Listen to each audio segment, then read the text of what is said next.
Muy buenos días con todos. Hoy día les hablaré de un tema muy clave sobre el derecho tributario, que son las bases que sostienen al Estado y garantizan el bien común. Vamos a hablar sobre las disposiciones fundamentales. Vamos a hablar específicamente sobre el ámbito de aplicación. Las disposiciones fundamentales tributarias son las reglas básicas que rigen la creación, la aplicación y el cumplimiento de los impuestos de un país. El ámbito de aplicación indica a quiénes y en qué territorio se aplican las leyes tributarias. Ejemplo, en Ecuador las leyes tributarias se aplican en todas las personas naturales o jurídicas que obtengan ingresos dentro del país. La supremacia de las normas tributarias. En este principio establecen que las normas tributarias tienen prioridad sobre cualquier otra norma que contradiga su contenido. Ninguna autoridad o persona puede modificar o ignorar que se dicte en la ley en la materia de impuestos. Ejemplo, si una ordenanza municipal contradice una ley tributaria nacional, se aplicará la ley nacional. ¿Por qué? Tiene una mayor jerarquía. En esta tienen diferentes clasificaciones de los tributos. Se clasifican en impuestos, tasas, contribuciones especiales.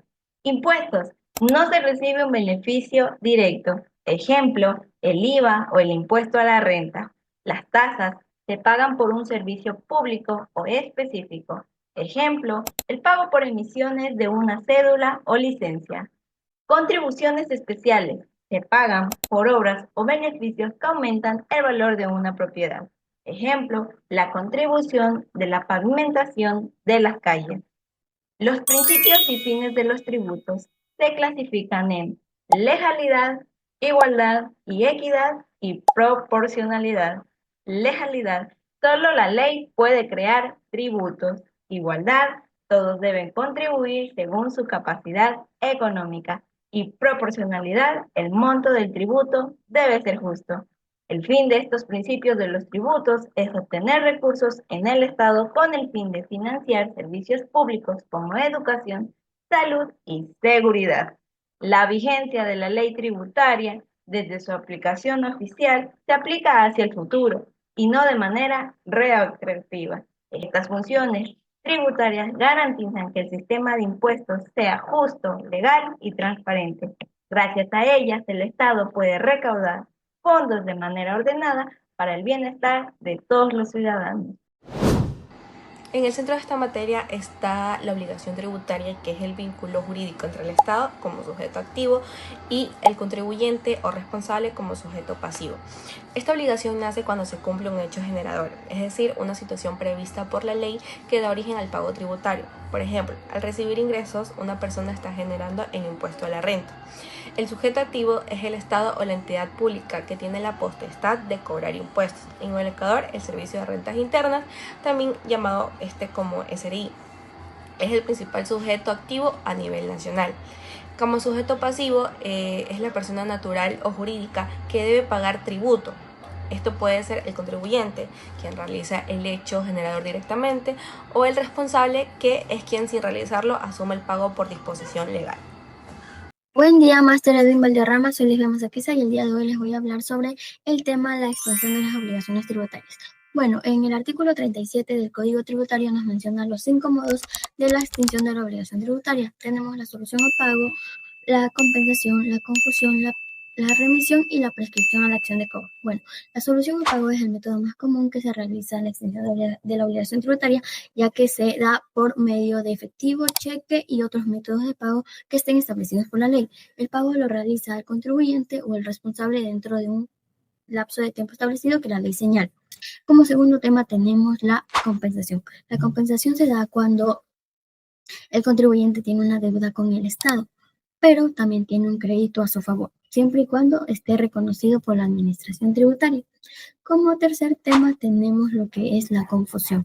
Bueno, la confusión se da cuando una misma persona se convierte en acreedora y en deudora en el mismo momento. Y como cuarto tema tenemos lo que es la remisión. Bueno, la remisión es el perdón total o parcial de una deuda, siempre y cuando la ley lo autorice. Y tenemos lo que es la prescripción a la acción de cobro.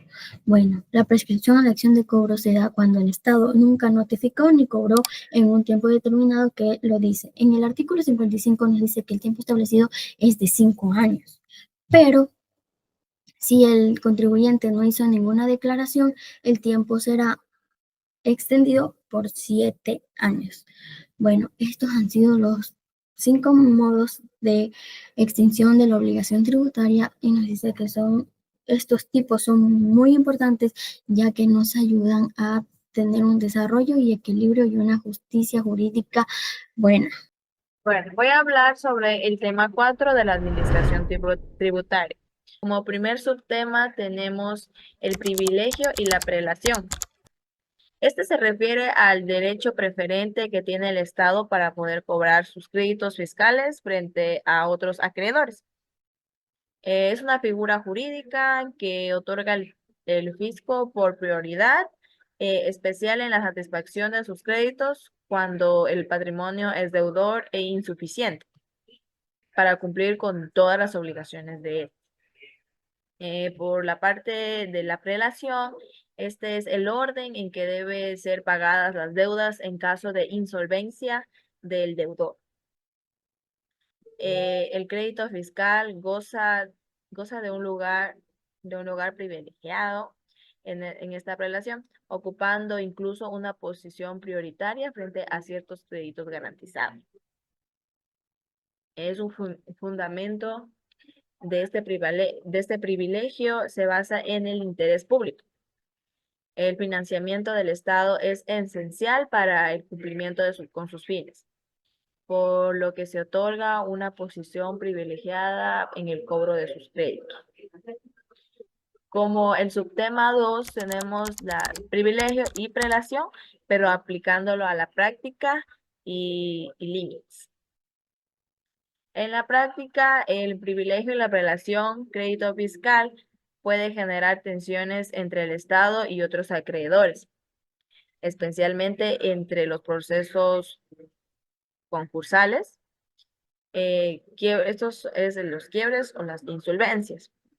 Sin embargo, el marco legal suele establecer límites del privilegio fiscal. Por ejemplo, ciertos créditos laborales o alimentarios pueden estar por encima del crédito fiscal en la prelación. Además de muchos sistemas jurídicos, ese privilegio no se aplica automáticamente a la administración tributaria. Debe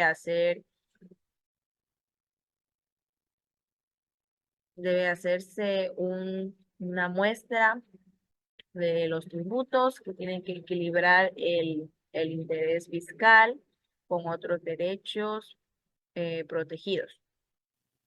Hola, muy buenas tardes. Mi nombre es Gabriel Chia y yo les voy a dar la segunda parte del tema de la administración tributaria, de la administración central y la administración seccional.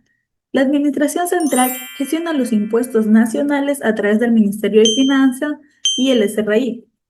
Es decir, aquí se van a guardar todos los impuestos que son los más comunes que conocemos como el IVA, el impuesto a la renta y eso. La administración seccional, esa de aquí se dedica a administrar los tributos que son nacionales y provinciales. Por lo general, aquí se conoce que el que está encargado de agarrar esos son los GATS, por decirlo así. Esas aquí son más para las tasas, con los tributos que son como las tasas, como los pagos a los predios y las patentes de algunos negocios. El siguiente tema del que les voy a hablar es acerca de las facultades de la administración tributaria. Aquí podemos encontrar 5. La primera es la facultad de la fiscalización. Aquí se encargan de revisar y auditar la información tributaria del contribuyente. Aquí se encargan de verificar que todos los datos que el contribuyente haya publicado y subido a la red del SRI sean correctos. La siguiente facultad es la de determinación. Aquí se encargan de calcular cuál es el monto que deberá pagar el contribuyente si no lo ha declarado de forma correcta o si no ha hecho la declaración.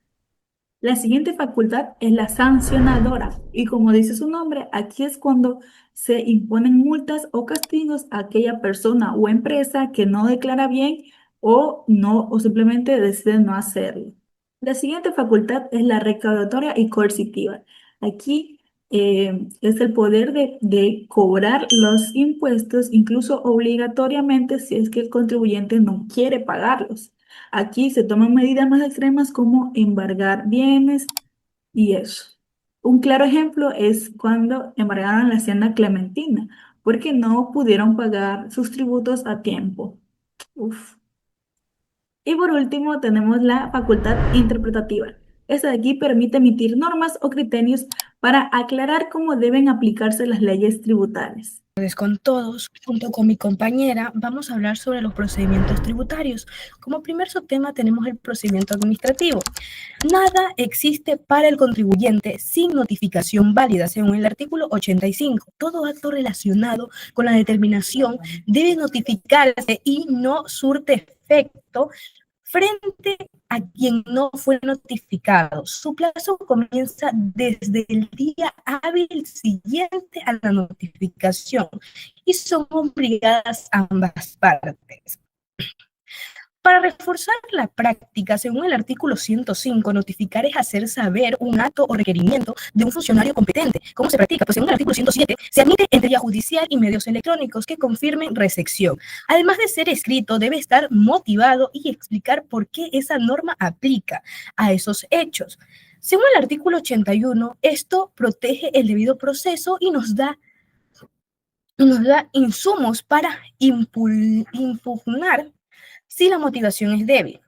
Como subtema 2 tenemos la determinación, que según el artículo 87, la determinación es el acto de la administración o del propio sujeto pasivo que establece existencia del hecho generador, base imponible y cuantia. Según el artículo 88, hay 3 vías: por declaración, por actuación de la administración y mixta. Por ejemplo, la empresa Nova Fox declara IVA en junio. Esa declaración ya es determinación según el artículo 89. Si en agosto se detecta un error en el cálculo, es obligación que se rectifique dentro del año, siempre que el SRI no lo haya establecido y notificado antes. A continuación, mi compañera con los siguientes subtemas.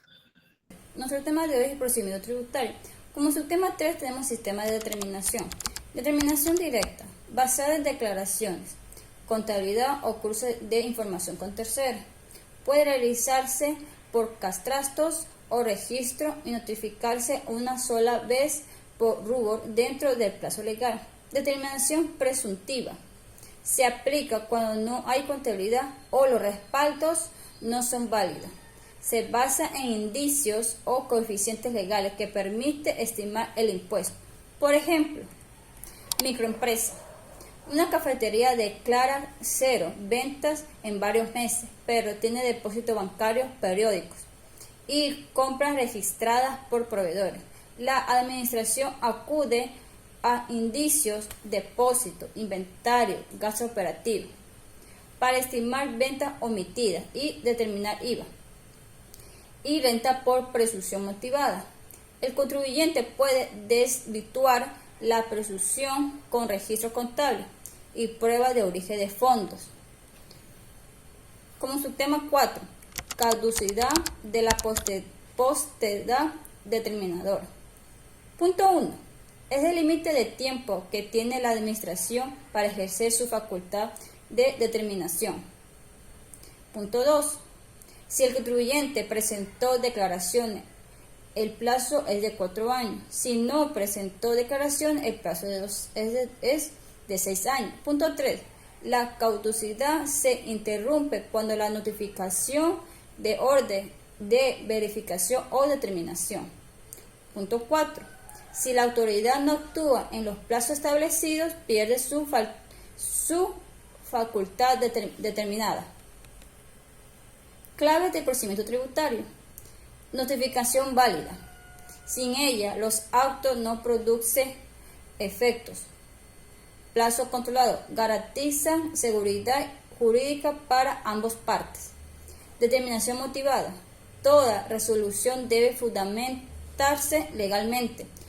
Para los profesionales CPA, estos pilares son esenciales para proteger la empresa y legitimar su actuación frente al Estado.